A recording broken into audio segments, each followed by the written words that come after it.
છેલ્લા ઘણા સમયથી વલસાડ ખાતે એક મહત્વનો પ્રશ્ન જેને લઈને અનેક ચર્ચાઓ ચાલી રહી છે, સમસ્યા પણ ઘણી જ વિકટ છે, ડમ્પિંગ સાઇટનો મુદ્દો. જી હા, વલસાડ નગરપાલિકા દ્વારા ડમ્પિંગ સાઇટ નું જે અત્યારે વાતો ચાલી રહી છે એને લઈને શહેરીજનોમાં પણ અનેક વાતો છે.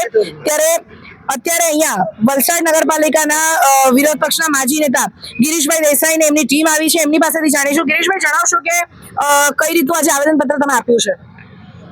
આ છેલ્લા 10 વર્ષથી આપણે સાંભળ્યું છે કે વલસાડ નગરપાલિકા અને વહીવટી તંત્ર દ્વારા ડમ્પિંગ સાઇટની શોધખોળ ચાલે છે. પહેલા નંદાવલા સરવણ ખાતે ચાલી, ત્યાર પછી પાલી હિલ ચાલી અને હવે ઉવાડાની પસંદ કરવામાં આવી છે.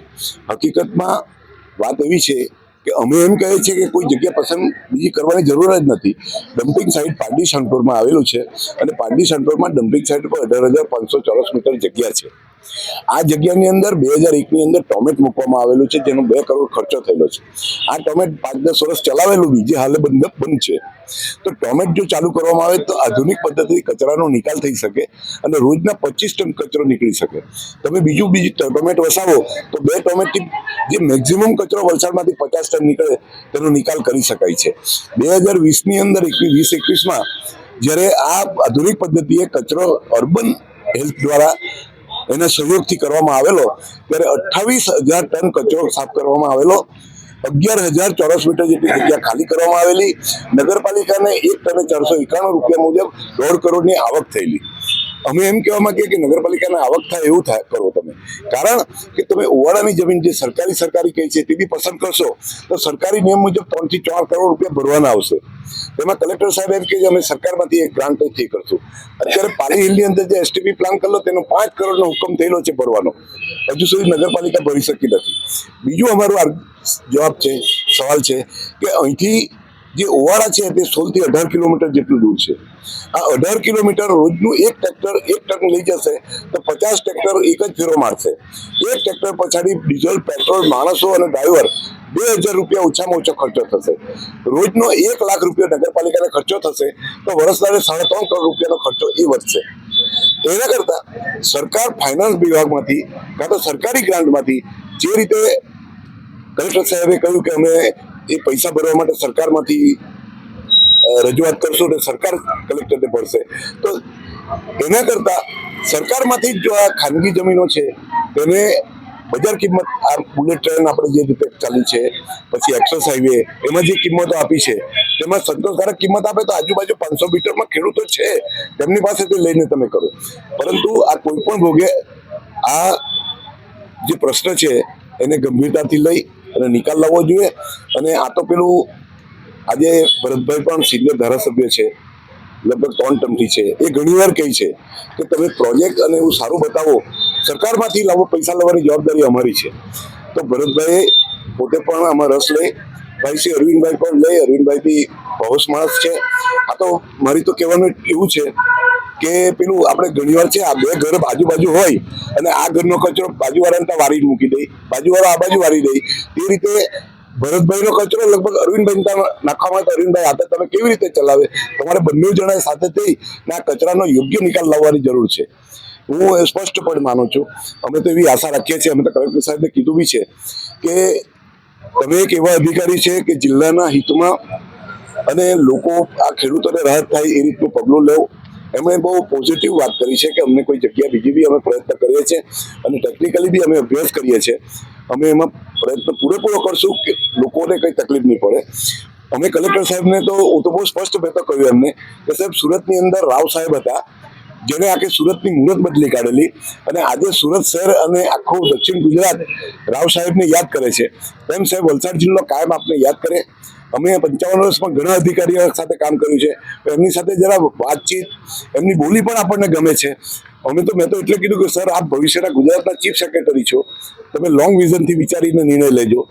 અને ખાસ કરીને આપણા સાંસદ માટે બી કહેવાય છે કે અભ્યાસુ છે, તો અને જિલ્લામાં આપણા શહેરી વિકાસ મંત્રી છે, તો એવો પણ અંદર રસ લે.